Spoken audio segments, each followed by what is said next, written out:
topic of the wealth creation study was the power of growth in the process of wealth creation, and what better time than discussing growth. I think we are possibly, seeing some green shoots already. We are looking at a 20% earnings growth next year. We are looking at a 6-7% GDP growth over the next 2 years, and possibly a 25 to 30% earnings growth and an 8 to 9% GDP growth sometime in the next 5 years. To discuss these possibilities, I have with me ace investors, market wizards, each of them with experience of 20 to 30 years. They're seasoned by the cycles that they've seen, 3 or 4 cycles, if not more, each one of them. So I want to start with the bedrock of this study, which talks about the 3 key elements to money making in the markets. The first one being the vision to see. I want to start with Sanjoy. Sanjoy, you want to share with us your investment frameworks, that form your vision and provide you the ability to see, which is the first aspect of money making. So I used to work for a while in CRISIL, and during that period I was fortunate enough to have been sent on a secondment to Japan to work for a bank called Industrial Bank of Japan, which is now called Mizuho. It's one of the largest banks in the world. And when I went to Japan, I was very young then. This is 88.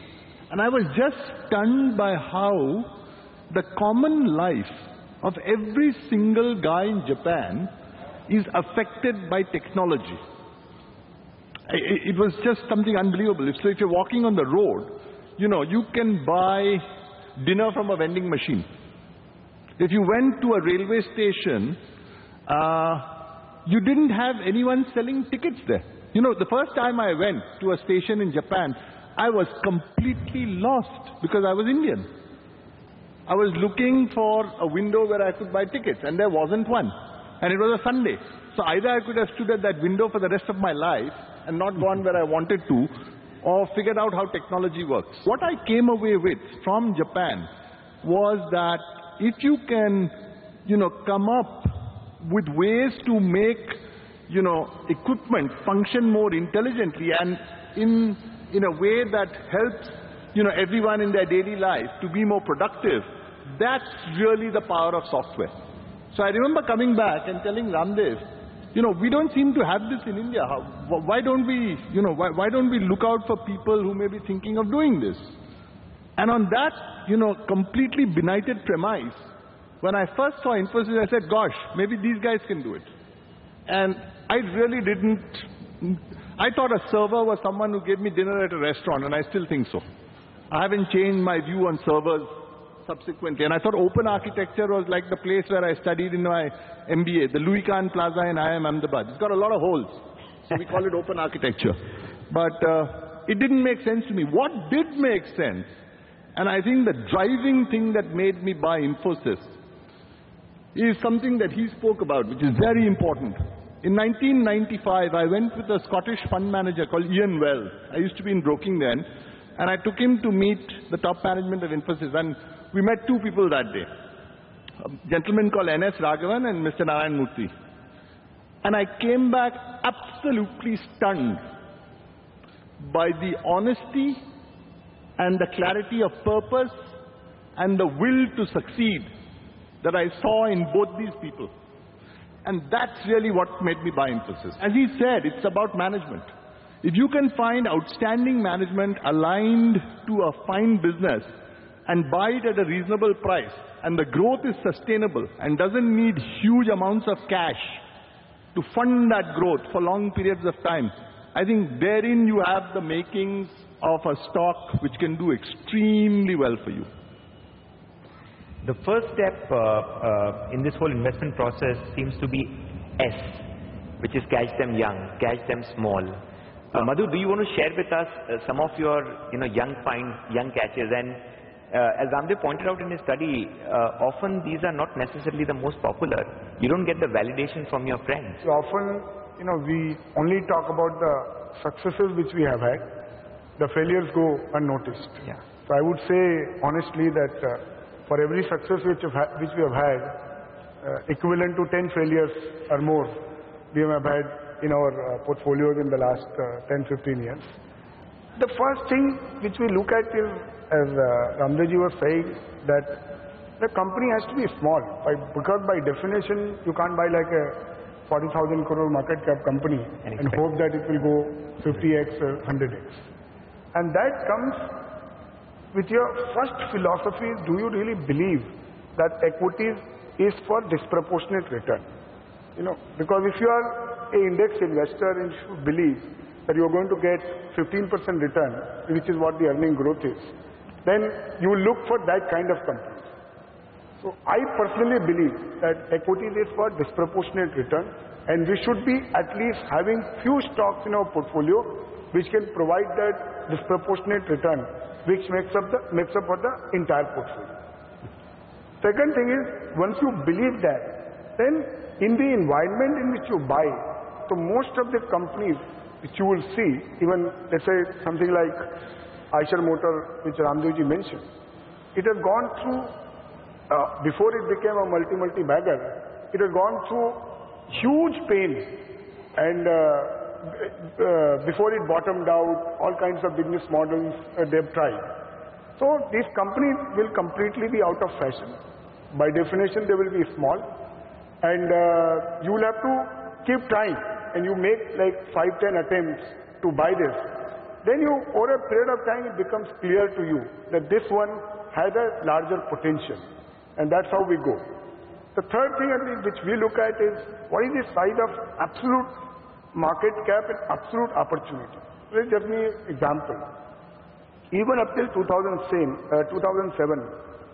the entire pharmaceutical sector put together was half the size of DLF in 2007-8. Okay? And once we realized that this sector, there is obviously 100 crore Indian people who are going to need drugs, there is this generic opportunity which was clearly unfolding, and we believe that, basically if India can have 20, 30, 40 lakh software engineers, why can't we have 100,000, 200 or 200,000 PhDs in this country, wherein some amount of work which is being done on research can be shifted to India. So everything was there, and size of the absolute market cap was very, very small. And you look at what has changed today. Now Sun Pharma is equal to the entire enterprise value of the entire real estate sector in India. So in 6 years, the clock has turned completely. So when you identify a sector which can be really promising and an absolute throw a market crack, and then you start to work. And in management, a lot is being spoken. But I personally see only one thing: I meet couple of times the same people. I want to see the passion.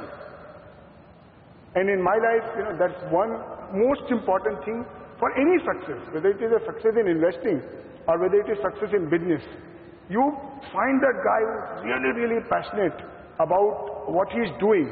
I think a lot of your work is done. Raamdeo ji, you presented many frameworks: the profit pool, dominance. We talked about network effect once upon a time. You have innumerable frameworks that you've accumulated. Which one of these frameworks have helped you the most in this process of money making? Yeah, I think of all, value migration seems to be the biggest one. I mean, the book was gifted by one of my friends. I wish he was here, Ravi Chadda, and I think it was in '94. And I read the book. I sent, I think, at least copy to him for his approval. Whether it is good book or not, I don't know whether he read or not, but I found it fascinating. And I could see the trend. So the first pick on that after the book, see, I mean, that's how I work, that's how my mind works. I don't have a lot of advantage of working in real industries or say credit rating, or so I don't have that experience. So I look at more financials and the frameworks. So I saw it was dominated by Bajaj. We used to go to AGM speeches in Pune. So, and he only wrote the two-wheeler report, and from there it was very clear, market is headed for shift from scooter market to motorcycle market.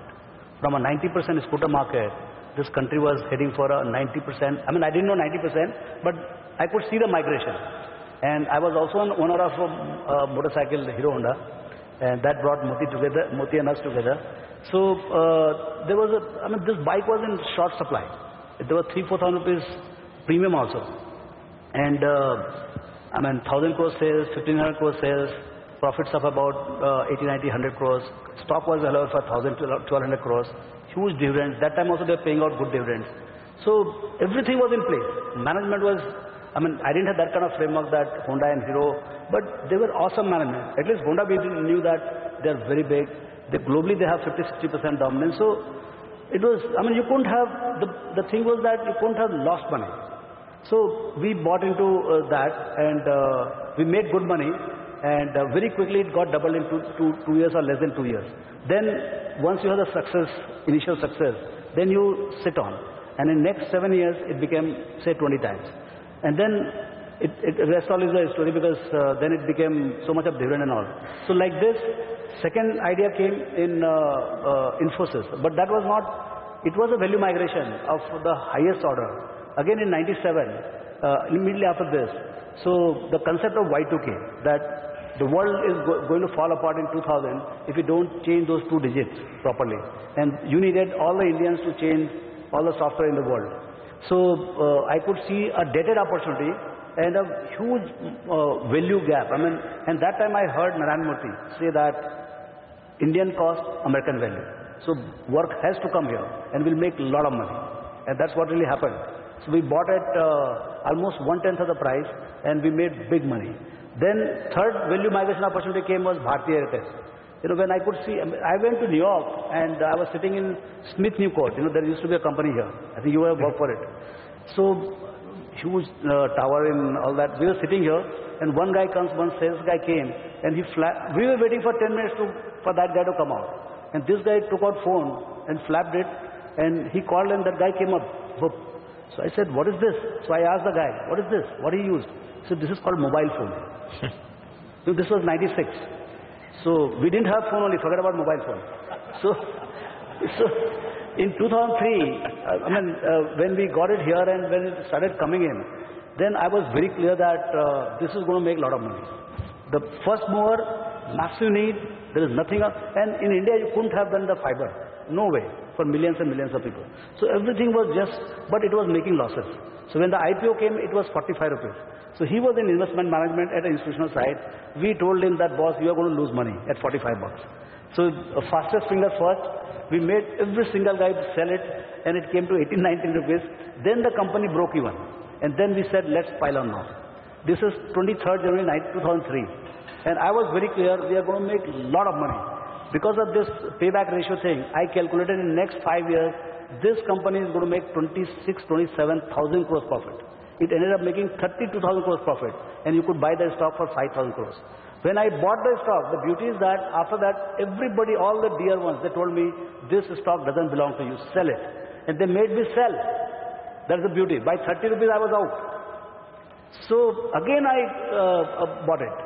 Then my telecom analyst went to the Reliance and they scared me that they are going to finish it, by disruptive pricing and all. And they did that, but actually they had expanded the market. So the story became even bigger. So again we piled on. So what happens is when you have the framework, you have the confidence it is going to happen. Because frameworks work, like quality and growth. If you have both of them, nothing can shake you. Quality, growth and cheap price, it's a done thing. You can close your eyes and buy, put your life to that.